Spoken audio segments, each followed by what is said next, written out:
KD, man, we're excited. We might actually get to see you in person here by the end of the week. Yes, sir. Yes, sir. Are you guys going to be in the building Friday? Oh, come on, man. Come on, man. You already know. I'm in the house, man. I'm in the house, man. I know it ain't the Lakers on the schedule or the Brooklyn Nets, but the Utah Jazz still a good team. I know y'all big gamers, so it'll be good to see you guys, man. Yeah, let your security know D'Lo and Casey are coming over to say hi, so we don't get taken out. Let the Draper Secret Service know we're gonna come over and say hi. Yeah. Right. Katie is my security, man. She got my back. So if you get through her, you can get to me. That's how it is. Yeah. Well, hey, man. First of all, welcome back for another season of Kings basketball. And we've just been talking for the last couple of weeks, but we really got into it today about this team, the expectations for this team, and I know, Kyle, you haven't been here long, but this is one of the most anticipated seasons in this Kings organization in recent memory, as far as talking about expectations. I think everybody involved, whether you talk about the fans, you talk about radio hosts, you talk about play-by-play guys, you talk about the front office, everybody has expectations of this team at the very least being in a play-in situation. Is it accurate to say that's the vibes that's going on all around the building as well?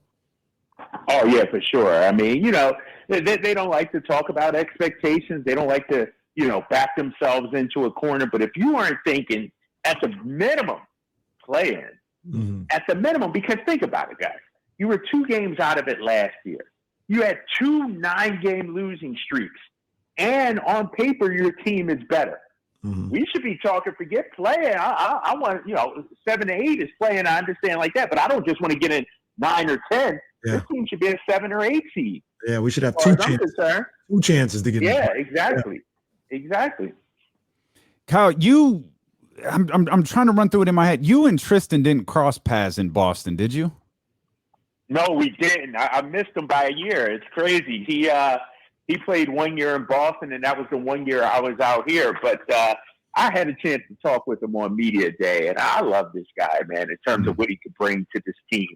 Championship pedigree, relentless on the boards, a competitor. He's not the most skilled, not the best athlete, but he's effective. And that's the kind of guys I want, that's going to lay it on the line every single night. And I'm excited for him, man. And we were already seeing it, right? A few weeks in, he's already showing to be a leader already inside that locker room. Yeah. And Kyle, look, you were definitely on the same page as D'Lo and KC. It's your frustration with this team, the effort, the physicality. It would seep out into some of those post-game comments that you would have, but it was frustrating to watch. We're sitting there like, yo, we need a pulse. We need somebody to be angry, or just as angry as we seem to be about what's going on. And I don't mean to disrespect those players because they care. I'm not trying to say that. But when you have somebody like Tristan Thompson, who I don't know if you saw the clip that the Kings put out about the practice, it feels like that's what was missing from this team last year. Somebody that really gave a damn, and gave a damn behind closed doors as well, and was willing to hold everybody accountable to just raise their game to another level. Yeah, I think accountability has to be the key word this season. And, going back to that frustration, guys, we all want the same thing, right? We want the Kings to be good. We want them to be competitive. We want them to be title contenders. They want the same thing in that building also. To me, losing is unacceptable. That's the mindset you got to have. Sure, you're going to lose some games. I understand that. But you should be pissed off about that. And I was telling somebody the other day, I don't want games to be lost because of effort. You know what I mean? That's inexcusable to me. And so I think, with Monty, and we'll see how Luke handles things this year, accountability has to be the key. But as you know, you also need guys inside the locker room. It can't be all on the coaches to hold guys accountable. It has to be, players as well. Maybe Tristan Thompson is that guy. I don't know what happened last year in Boston. It just didn't work out. But when I watched him play for the Celtics, he was a factor. And I'm shocked, they decided to let him go by way of trade. But, another man's trash is one man's treasure. And so I'm happy he's here because he's the kind of guy we need. Like I said, relentless on the offensive glass. You guys saw him during the preseason games. Yeah. I mean, he would be battling in there with 3 or 4 guys and may not always come up with it, but give you a chance, And so I just think, having that kind of voice, a guy who's played with LeBron, won championships, I just think that's going to be huge for this team. Another veteran leader inside that locker room. Kings play-by-play and Kyle Draper with us here on D'Lo and KC, ESPN 1320. You brought up the preseason, Kyle. I think Kings fans were kind of pushed into a position where they were supposed to apologize for being happy that the team went 4-0. We thought that they played really well. What was your biggest takeaway from those 4 games that the Kings won? No, that they, you talk about the defensive grit that we didn't see last season. I think, just the competitiveness that we've seen night in and night out. And we could take it back to summer league. You got to build these habits. And so I know it's preseason, and somebody pulled up a stat. Remember Milwaukee and Phoenix last year? They went winless in the preseason. So what? That's them. I'm talking about us right now. Right. This is how you build habits, and winning becomes contagious. Think about it. Phoenix didn't turn into Phoenix until they went 8-0 in the bubble. Remember that? They got a taste of winning. They started to feel it, and then all of a sudden, the next season, they came out rocking and rolling. Why can't this team get a taste of winning, what it feels like? And so that's my biggest takeaway, man. I don't care if it's preseason, pickup ball, summer league. I don't care. You play to win the game, right? And they did that. And let's see if they can continue it. Man, they got a tough schedule to start the year right out the gate. You're talking 3 playoff teams. If you want to throw the Warriors in there in that playoff, right up the jump. And so it should be a better way to prove yourself, though. Right, exactly. You start off, and I know they started off pretty decent last season, but if you handle Portland, who I think, and I'm gonna say it, guys, and I'm not going to apologize for this, they should be better than the Portland Trailblazers this season. There you go. Okay, they should be better than the Portland Trailblazers. Why not? Sure, they got Dame, they got CJ, but after that, man, it's a little thin when it comes to the Blazers, and I think this Kings team is a deeper team than the one we saw a year ago, and so why not be better than Portland? I'm with you 100%, KD. We talk about a guy that, holds other guys accountable in Tristan Thompson and brings a certain level of intensity. Another guy that does that, and I just, from being around you, talking to you for about a year, I know this is a guy that you just love. You love the mentality that this guy brings to the floor. And that's our guy, Davion Mitchell. No nonsense, pitbull. He's getting after it. You know what I mean? He's sticking his nose in there. And it feels like, even though he's a rookie, even though he hasn't played a regular season game yet, what he brings to the table defensively, that grit and grind a little bit, it seems like it's already rubbed off on his teammates, and they acknowledge it and they appreciate it. You've seen him up close in a few of these preseason games. Just speak about Davion Mitchell. I say he's as advertised. Do you feel the same way about him? No doubt about it, man. And everywhere he's been a winner.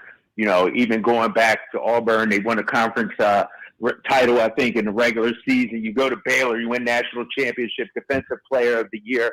And my measure of how great a player is how does he impact the team? Does he make others around him better? What Davion does, and maybe people aren't talking too much about it, now De'Aaron Fox doesn't have to guard Damian Lillard for 40 minutes a night. Fox can, I don't want to say relax on defense, but now you got a bulldog, a pit bull that you can hound Damian Lillard with.